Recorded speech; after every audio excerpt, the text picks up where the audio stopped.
welcome to State of the State. I'm Darlene and I'm happy to have back retired State Police Lieutenant Kenneth Bowman. He is with the Rhode Island State Police Museum and Educational Center.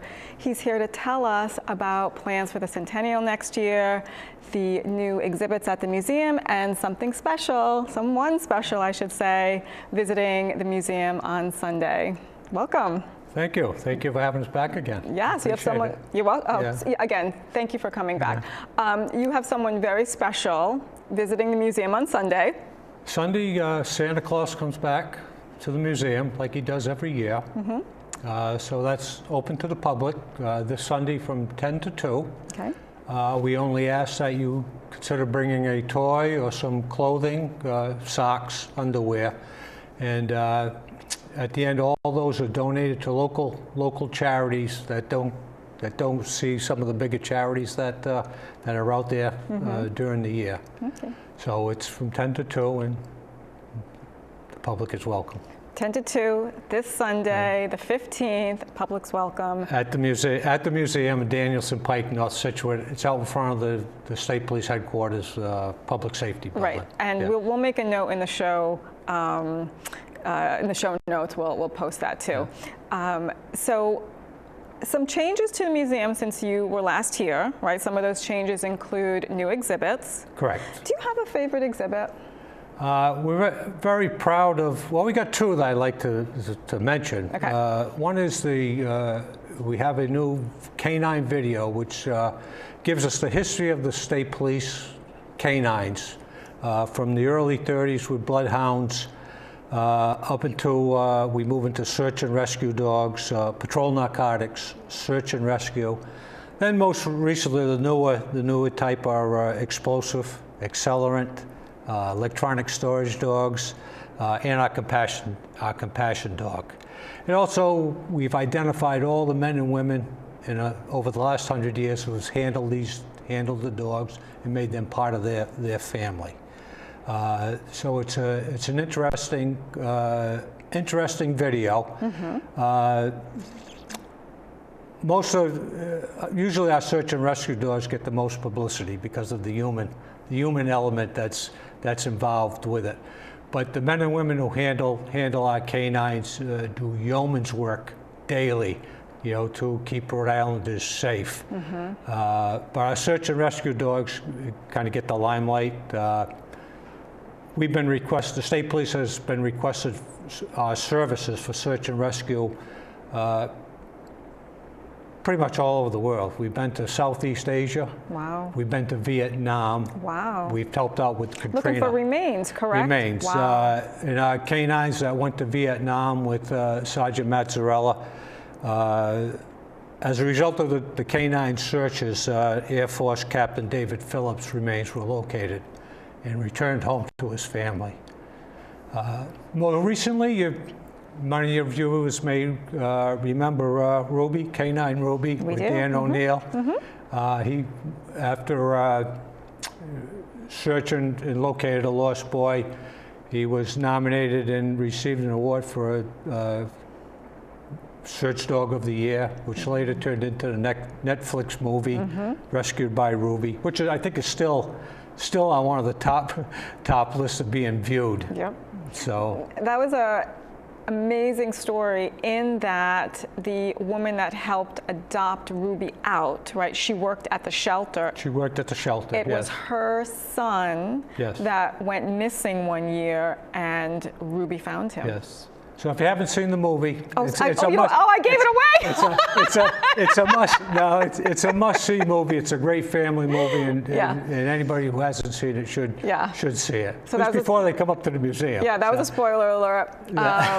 But sorry about that. Yeah. Tell us about the compassion dog. So that's new to the canine unit. Recently, within the last few years, Canine Gus came to us. Because with the Department of Public Safety, I believe they have a special facility for handling certain crimes regarding children and whatnot. So we now have the compassion dog that helps with that. Plus, he's out in the community also, from time to time. Yeah. So Gus might reduce someone's anxiety, help them Correct. feel at ease during a very stressful time, which I can imagine being interviewed Correct. by Being have to come up to a an state police officer, yeah. barracks and being interviewed, and Yeah. so he's probably one of the newest additions What to kind of the. dog is that? Or You know, I did know. I'm not quite sure. Yeah. Okay, that's okay. Yeah. So the canine unit started with bloodhounds, and then some of the dogs, like Ruby, is essentially rescues and sort of Most of the dogs mugs, we right? have now, or recently, are all rescue dogs. Wow. We've kind of got away from purchasing highly expensive dogs, but most of the canines now have, in recent times, you know, have been rescues. Yep. Wow. And perfect examples of Ruby that they never thought would make it, and he made it. So. Yeah. Now you mentioned that there is a second exhibit new to the museum. This we're very proud of. Okay. In fact, we have a telephone booth with a payphone, with an old-fashioned payphone that came from the State Police Academy in Forster, when payphones became obsolete and to the cell phone. So we had that stored, and we recently brought it to the museum. What we've been able to do, with the help of a proud supporter, Lewis Cooper, who helped us with the technology side of it, we now have the phone set up where if you put in a quarter, first you got to put in the quarter, you dial an extension, you'll get a historic message by either a retired or an active member of the department.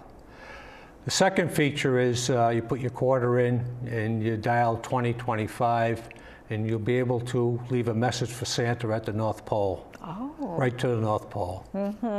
So anytime during the year you need to talk to Santa, you can come to the museum and leave him a message.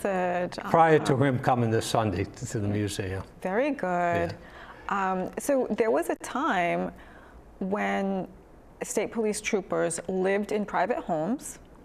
The early barracks were private homes. Yep.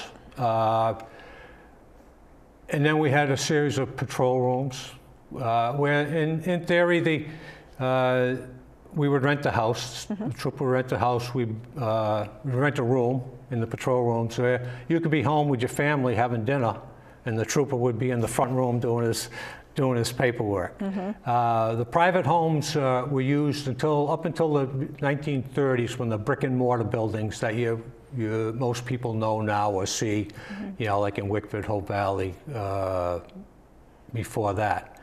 But interesting, some of those private homes are still in existence today, and they're still private homes. The house in Hope, the barracks in Hope Valley, Portsmouth, Wickford, Esmond are still in existence and are used as private homes today. So. And when you moved to the barracks, that was when the payphone would have been installed? Because you would stay at the barracks for right. Well, days on end, the barracks correct? would have telephones. Okay. The particular phone booth we had was at the academy, where student troopers at night or after were able to be call home if they had any time at the end of the night. But further reference, the troopers used to live at the barracks. You know, when that was up until into the late 60s. You had to live at your tour of duty. You stayed at the barracks and you went home on your days off. They no longer have to do that, but yeah, we did have to live at the barracks. Yeah. I didn't, but yeah, I can imagine how hard that was at the time on family life. So the state police, was formed by an act of the General Assembly, right? Correct. To reach rural areas. Correct. To have a unified police force throughout the state to handle now, which was becoming the automobiles, prohibition, the automobiles coming into use. That's why we were started to begin with. Yeah. In April 2nd, 1925. Okay. Yeah. And you would put out fires? We're interesting. And back in the late 20s to early 30s, we would have a trooper assigned to the Department of Agriculture. He would have his own truck, his own forest fire truck, and he would patrol rural areas throughout the state to fight forest fires. Mm-hmm. We also had what we call they call them the Indian pump cans, which was a 5-gallon can more or less with a handle on it, and it was a pump can to help fight the fires. Troopers carried them in their cars, and they were carried up until the late 60s, believe it or not. But back in those early years, we have memos to patrol about how the barracks, or the troopers on patrol would have keys to all the fire equipment. So it'd be easier for the trooper to stop, get the fire truck, and bring it to the fire before the volunteers could get there themselves. We have a little display explaining all that up at the museum, but that was an interesting things we used to do, mm-hmm. you know, back in the day. Yeah. And in the midst of patrolling, you would look for the red light, correct? Well, the red dot. Oh, the red dot, sorry. The red dot, this was before, back then you only had telephones at the barracks. The troopers on patrol we had no radio communication, and no telephone, no radio communication. Mm-hmm. So what the state police did, they would contract with local vendors, might have been the gas station, the post office, the corner store, on the rural patrol areas. Because back then there was only a handful of main arteries, you know, Route 6, Route 2. Mm-hmm. So what would happen is you would call the barracks to make a complaint. The trooper would call the local vendor on that trooper's patrol. They would hang out the red dot on the pole or on the window. The trooper coming by would see the red dot, stop, come in, call the barracks, get the information, and then go handle the complaint. We have records of, you talk about how police work gets done today with everything we have available to us. We did the same amount of police work, or good police work, back then with the red dot, catching criminals. Wow. So it's amazing how far we've come. Mm-hmm. Do you have a favorite story, you know, going through these archives, learning about the history of the Rhode Island State Police? Is there something that you came across that is your favorite, or gave you a chuckle, that you want to share? Well, one of them that I can remember was reading some of the reports. A trooper by the name of Frank Hay was shot on duty in the 60s, I believe it was. But reading the reports was they were on late patrol in Hope Valley, and they went to a domestic. When they approached the house, the party in the house shot through the door and struck Trooper Hay. Trooper Hay continued to stay there after being shot, effectively made the arrest with his partner on late patrol, and then went to the hospital after they had made the arrest. But when you're looking into the after reports, it was more or less, yeah, we were on late patrol last night, I got shot, I'm gonna be out sick a couple of days, and then I'll be back at the end of the week. You know? Whereas today, you know, something happens all over the news, but it's like, yeah, okay, I got shot last night, I'll be back. I'm going to take a couple of days off, because we all have, whenever we were out sick, we all had to do what we call in the department, explaining why we were out sick, and that's kind of what it was. Please excuse this absence. Yeah, I'm going to be out for a couple of days. Wow. And was he only out for a couple of days? Yeah, he was only, well, I mean, within reason. Mm-hmm. Yeah, he came back to work and moved on. Mm-hmm. Now, aside from the Santa visit, what other events do you have open to the public? So, well, starting in January, we start our 100th year. Yep. Yeah, 100 years in the service of the state. We've dedicated the year to. So we start out with Santa coming this Sunday mm-hmm. to the museum. Then from there we move out to in April. We're hoping that April 2nd becomes State Police Day in Rhode Island. I'm hoping April 2nd? April 2nd, hoping the General Assembly helps us along and declares that State Police Day in Rhode Island. Then in May, early May, at our annual memorial ceremony, which we have every year, We're also going to have a division inspection. So it'll be an inspection of all the troops that will be open to the public. It's quite an event. Back in the day when they used to have the public inspection, it's almost like a military inspection where all the troops are lined up and they get inspected. By the public? If the public comes, yes. Okay, the public comes, okay. If the public comes. So that will be at our annual Memorial Day celebration. Okay. When we get on August 9th, we're going to have a moment of honor and remembrance for the first superintendent at his gravesite, Everett St. John Chappie. So we're going to have a moment of honor there. That will be a public event if anybody wants to come. Okay. And then in August, August 23rd, we normally in September we have our annual antique car show, antique police car show in September at the museum. This year we're moving it to Fort Adams in Newport in August, so more of the public can come see. I think last year we had 48 vintage police cars. Wow, what was the oldest one, Ken?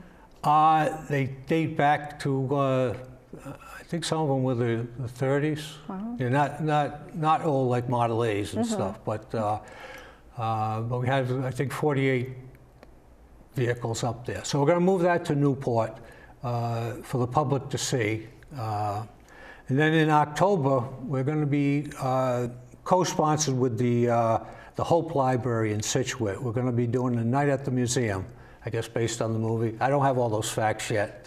That's still being worked on. And then at a point to be, date to be determined, the town of Scituate is, with the Historical Society, is putting together a historical walk. Different places throughout the town where you would drive up and you would scan the sign and they'd tell the story about those historic places. The museum is on that trail. So we'll be partnering with the Scituate Heritage Society to be part of that. And then I'm sure there's going to be a few more things throughout the year between the State House and, and the superintendent. Yeah. But this is what the museum is sponsoring, coordinating. And you've been planning this now for a couple of years, right? Well, the book we're going to talk about shortly. Okay. We started back in the fall of 2021, in the fall. And this past March, we sent the book out to the publisher, and it came back to us on beginning of November, for sale to the public. And these are available for purchase? They're available to the public. Okay. They're available for purchase. They're $50 and $10 shipping and handling. They can be ordered through the museum at the museum's website, or they could email the museum to request a order form. Now the book itself is a special book. It's a picture book with detailing the history of the state police from 1925 to 2025. I think we had some slides to show it, but it's not a storybook, it's a picture book. Do you want to open the book? We can actually have you hold the book up to the camera and maybe share some of your favorite pages. Like I said, it covers all the classes. Every troop that was ever with the state police is mentioned in the book. Wow. And if you're a true Rhode Islander, you can hold right up to it. Yep. This way here. Yeah. Perfect. The book is broken down into decades. Every 10 years is a new decade, and we try to highlight everything happened that within the decade of the state police. Okay. So if you are a Rhode Islander or lived in Rhode Island for a while, you'll understand the stories that we talk about in the book. I happened to open up to a female trooper.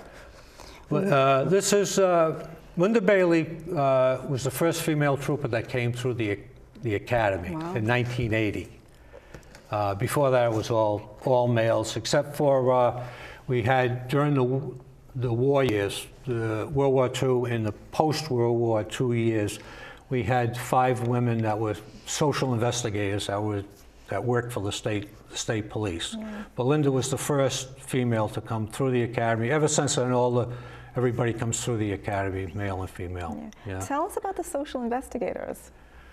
The 3 social investigators during World War II. Mostly what they did was they would be out in the community, keeping the young ladies away from the servicemen, keeping social order within the community. That's what the bulk of their work does. And then they would assist the troopers with investigations, or if they had, certain investigations where they would need a female, they would come help with them.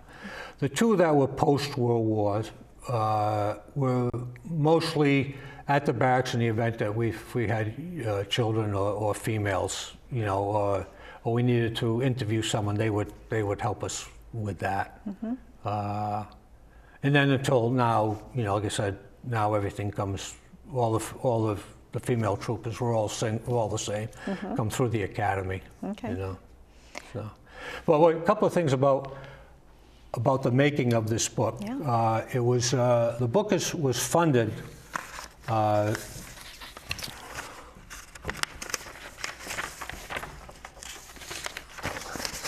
The book was funded by the Kimball Foundation and the 100 Club of Rhode Island. Okay. They provided the grants to help us put this book together. And part of the grants is that we'll be giving a book to all the 39 cities and towns at their public libraries as part of the grant. So they all will be getting a book. One of the priorities we had with the book is all the pictures, everybody that's in the picture is identified. So it's not a picture, just a picture. Everybody in the picture gets identified. And we have a very special section of the book for civilians. Since 1925, from our earliest clerks up until today with our forensic people and the civilians that are with us every day, behind the scenes that, they don't get mentioned quite a bit. We've got a whole section on all the civilians that have ever worked with the state police, and we think we've caught them all. But that's a special section to us because they do quite a bit of work behind the scenes that you don't see. You see the trooper on the highway. You see the trooper in uniform. But we have a lot of dedicated civilians working with us in various forms, at the barracks. Yeah. Also, if I could throw in a plug here, we have I'd like to say a special thanks to Michael Darlene, retired from the Providence Journal, who helped us put this book together. The Pediment Publishing Company in Washington State actually did the book, but without their help, it would have been a struggle. Yeah. So we thank Michael for helping us with this. We should mention that the Museum and Educational Center is a 501c3, correct? It is. It's a 501c3. The museum itself operates on grants, donations, and the selling of our gift shop. Right. So that's how the museum runs. Yeah, even though it's on state police property, there's no state police money involved in the operation of the museum. Okay. On the website, you can get trooper boots, you can get a Christmas ornament, you can get a patch. You can get the Centennial patch, you can get a state police patch, you can get the pink state police patch, which part of those proceeds goes to the Gemma Foundation. We share that with them. We have the Ruby coin. Oh, what's that? The K9 Ruby coin, the Challenge coin, and we share those profits with the SPCA, I believe. Oh, that's great. So some of our stuff we do share the profits with other organizations. But everything is on the website. If you go to the museum's website, you can see everything that we have for sale. There's some new Centennial stuff. We have jewelry, we have bracelets. So there's a lot of things on there that. Christmas is coming, so if you need some Christmas gifts, feel free to go on and order them. Okay. So I happened to open up to this little caricature. I've seen this little caricature on T-shirts. Do you want to tell us about, maybe, can I hold it up for the camera too? Did the camera see that little? I'll hold it up for this one. There we go. Yeah, all right. Yeah, this particular character, back when Colonel Culhane came to be superintendent, he wanted some type of patch or mascot or something to put on the shirts and whatnot. It started out with DWI enforcement, which really started out. You know, he wanted a caricature for that. So Michael Quinn, who was in the Bureau of Criminalization at the time, took it upon himself to draw this. So it stuck with us. So it's now on everything. He's called the Enforcer, is his nickname. Okay. So he's been with us for quite a while. So that's how the Enforcer came to be. Yeah, you'll see him on the state police 5K T-shirts. 5K correct? T-shirts, yeah, I think that's where I see it. Yep. sweatshirts. Yeah. What else do we have in this book? Actually, when I was back at work, I actually had them on my stationery on the on the bottom. That real small, so you didn't see it too much. Yeah. How has the uniform changed? What have you noticed in going through the archives? How the uniform has changed? Well, we still wear the same uniform that we've been wearing since 1925. Wow. The exact same uniform, the boots and breeches and whatnot. So there's been no changes? Well, in the style of the uniform, no. Okay. It's still the boots and breeches. We had a uniform change when we went from revolvers to semi-automatic pistols. Mm-hmm. So we went from the cross draw, the standard cross draw, to the strong hand supported. So there was a change in the uniform belt at that, not so much the uniform. The uniform has never changed. Yep. We have variations. We used to have a uniform change every season, but it was always the boots and breeches. Then we have the summer uniform. But lately, the Sunday dress code has kind of gone by the wayside, where we used to wear it on Sundays and holidays. Mm-hmm. during the winter. It was a 3/4 length dress coat that we would wear. The leather coat, which most people have seen, the heavy leather coat with the big fur collar, that's still in use, but not as much as it was before, because now most of the jackets have to have all the reflective gear on it. Okay. So the outerwear has changed, mm-hmm. but the uniform itself has not. Okay. We still wear the same boots and breeches we have historically. And do you want to share with our audience what makes that uniform so special, or where that uniform has showed up on TV? Well, I got to kind of remember the date. I think it was in the 90s. We were awarded Best Dressed, at the time tied with another department for Best Dressed in the nation. Mm-hmm. As a result of that, the David Letterman show from New York called us, and several of the troopers went down and modeled all the uniforms on the David Letterman show.